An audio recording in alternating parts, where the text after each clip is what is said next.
देखो, सबसे पहली बात हमारी कमजोरी क्या है? हम परेशान हो जाते हैं। संसार में देखो तो परेशान, परमार्थ की तरफ देखो तो हम परेशान हो। ये हमारा आदत स्वभाव बन गया परेशान होना। थोड़ा सा धैर्यवान बनो, गंभीर बनो। कोई इस भारी से भारी विपत्ति में परेशानी स्वीकार करके विपत्ति से थोड़ी निकला जाता। सुलझो, ठीक है, ये विपत्ति आई, समस्या आई, इसका समाधान होगा। ऐसा थोड़ी कि हमें नष्ट कर देगी। अगर अभी हमारी बड़ी हानि हो जाती है, हम कल इससे बड़ा लाभ प्राप्त कर सकते हैं। हमको एकदम बिल्कुल गंभीर रहना है, इतने कमजोर नहीं बन जाना। अब वो गए तो क्या होगा, अब वो वस्तु गई तो क्या, पद गया तो क्या होगा।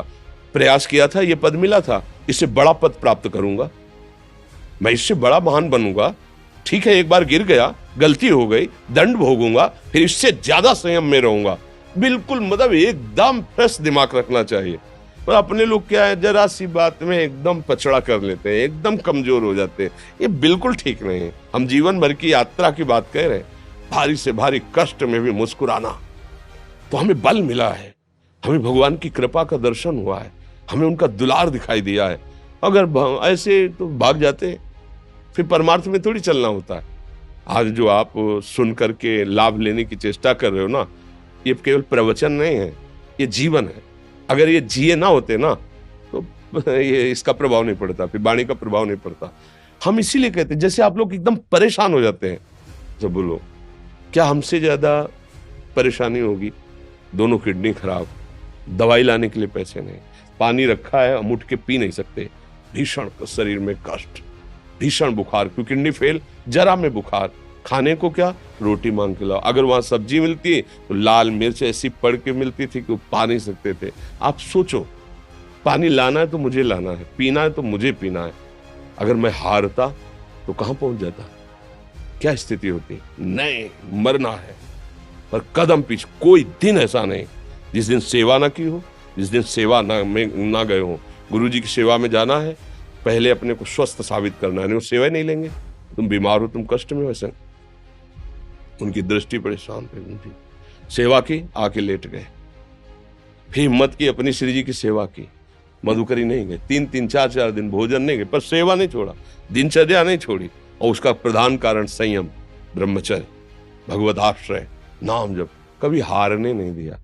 अभी भी थोड़ी देर बाद डायलिसिस शुरू होगा, हारने, आपको हारे हुए नजर आ रहे हैं। शरीर में पीड़ा है, किडनी फेल है, ऐसा थोड़ा हम स्वस्थ बैठे हैं, पीड़ा है, बार बार प्यास लगती है, थोड़ा थोड़ा पानी मिलता है, लेकिन हम आनंदित हैं, हम प्रसन्न हैं।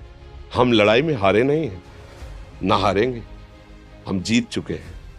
हम अपने मालिक के भरोसे में अपना संवाद, तो वो, ये हम अपनी बड़ाई नहीं बता रहे, हम आपको बता रहे समस्या। सोचो, तुम्हारे पास तो माँ है, भाई है, बहन है, परिवार है, कोई ना कोई तो है ना। मेरा किसी ने कभी जीवन में ध्यान भी नहीं दिया। क्यों? बचपन से बाबा जी बन गए, किसी से प्यार नहीं, किसी से संबंध नहीं, कोई जानकारी नहीं, हम कहाँ हैं, वो कहाँ है, किसी से कोई मतलब नहीं। अच्छा, जवान साधु कौन श्रद्धा करे? कभी गांव जाने की हिम्मत नहीं पड़ती कि रोटी मांग ले, पता नहीं लोग क्या सोचेंगे, क्या भावना कर ले।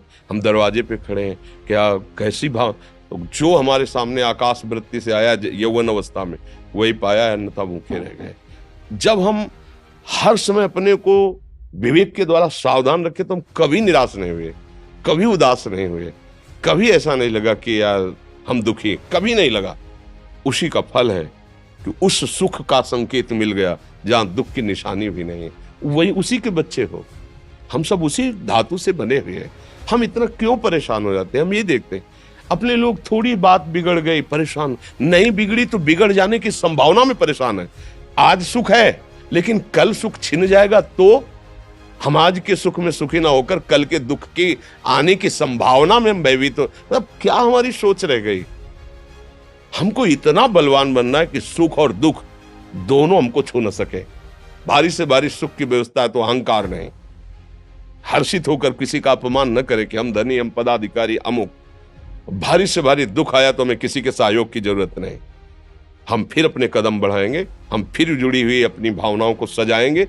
मस्त जीवन एकदम। तुम अविनाशी के बच्चे हो। शेर का बच्चा भेड़ों के बीच में फंसकर म्यों म्यों बोल रहा है, बस अगर दहाड़ना सीख जाए तो कोई भी उसे परास्त नहीं कर सकता। ऐसे भगवद अंश, तू प्रपंच में फंसकर अपने को इतना दीन क्यों देख रहा है? तू ऐसा है कि भगवान के दिव्यास्त्र में भी ताकत नहीं तेरे को मार सके। तू अविनाशी का अविनाशी बच्चा है। विनाशी भोगों को, विनाशी शरीर को मैं मान के इतना भयभीत, इतना दुख ठीक नहीं।